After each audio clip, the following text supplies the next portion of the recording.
আচ্ছা, আজকে আমরা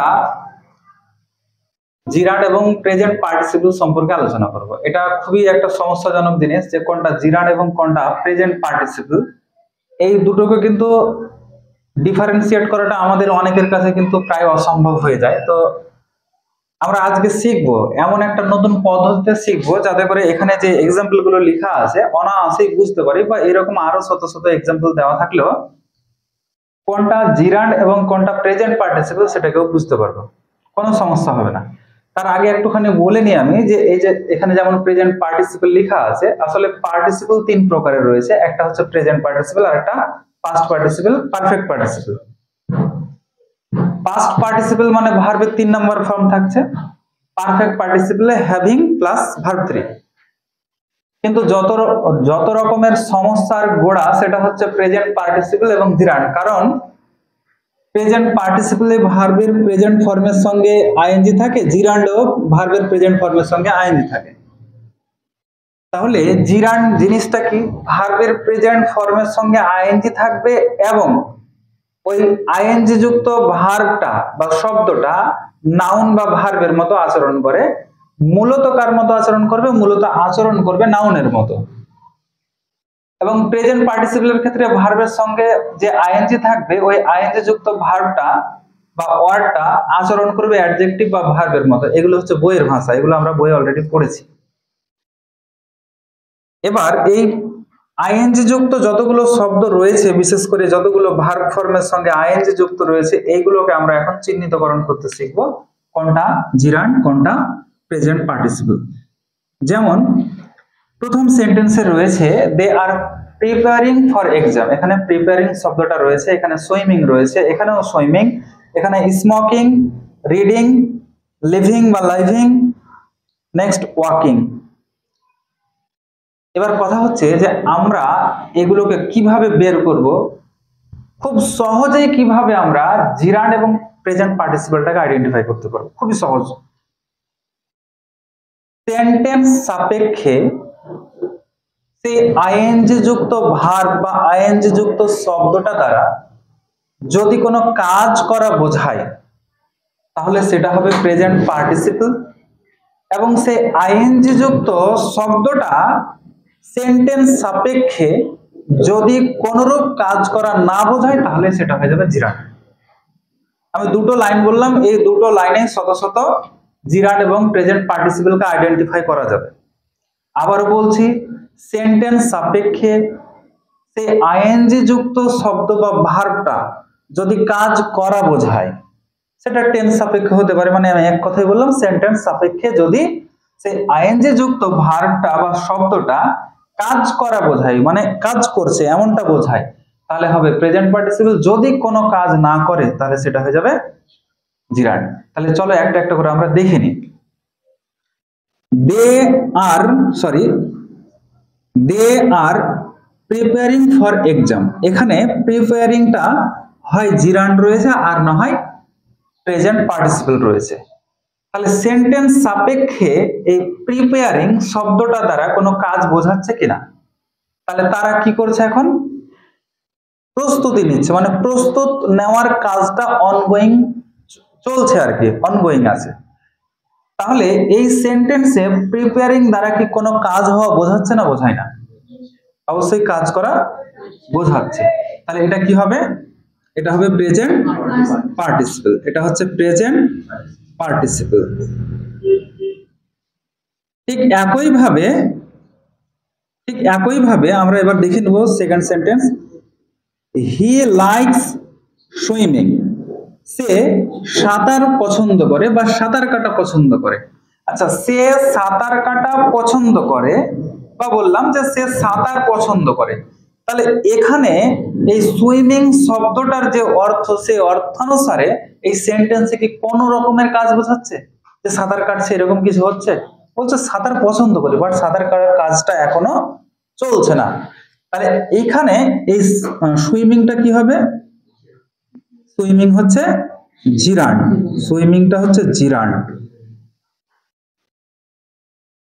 নেক্সট চলে আসি, this is a swimming pool. এখানে সুইমিং পুল লেখা রয়েছে, এটা হচ্ছে একটা সুইমিং পুল। তাহলে এই সুইমিং শব্দর দ্বারা এই সেন্টেন্সে কি কোনো কাজ বোঝাচ্ছে? বলছে this is a swimming pool, এটা হচ্ছে একটা সুইমিং পুল। তাহলে এটা একটা সুইমিং পুল মানে সাঁতার দেওয়ার একটা কি পন্ড, জায়গা, জলাশয়। তাহলে সাঁতার দেওয়ার মতো, কিন্তু এখানে কি সাঁতার চলছে? এখন এই শব্দ দ্বারা বোঝাচ্ছে সেন্টেন্সে যে সাঁতার কাটা হচ্ছে। তাহলে এটা কি হবে? অবশ্যই এটাও হয়ে যাবে জিরান্ড। নেক্সট সেন্টেন্সটা পড়ি। Smoking causes cancer. Smoking causes cancer, এখানে স্মোকিং শব্দটা দ্বারা কি এখন কোনো কাজ করা সেন্টেন্স সাপেক্ষে, যেমন ধরে নাও যে এটা প্রেজেন্ট টেন্স রয়েছে, প্রেজেন্ট ইনডেফিনিট টেন্স। তাহলে এই প্রেজেন্ট ইনডেফিনিট টেন্স সাপেক্ষে এই সেন্টেন্সে বর্তমানে স্মোকিং হচ্ছে কি? স্মোকিং কজেস ক্যান্সার মানে ধূমপান ক্যান্সারের কারণ। তাহলে ধূমপান ক্যান্সারের কারণ, কিন্তু এখন কি ধূমপান চলছে, প্রসেসে আছে? নাই। তাহলে এটাও হয়ে গেল জিরান্ড, এটাও জিরান্ড। নেক্সটে চলে আসি। I like reading poetry. আমি কবিতা পড়া পছন্দ করি। তাহলে আমি কবিতা পড়া পছন্দ করি, এখন কি কবিতা পাঠ হচ্ছে, পড়া হচ্ছে? এখন কিন্তু প্রসেসে নেই। তাহলে কোন কাজ বোঝাচ্ছে রিডিং এর দ্বারা এই সেন্টেন্সে?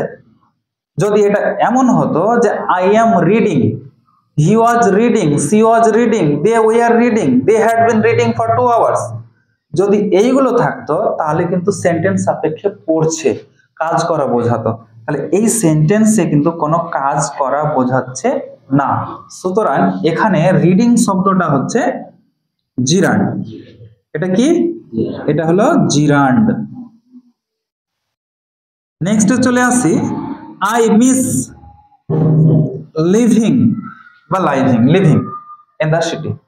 আমি শহরে বসবাস করাটা মিস করি, শহরে বসবাস করাটাকে মিস করছি। তাহলে কি এখন শহরে বসবাসের কাজ চলছে? তাহলে এটা কি কোনো কাজ করা বোঝাচ্ছে এখন? না।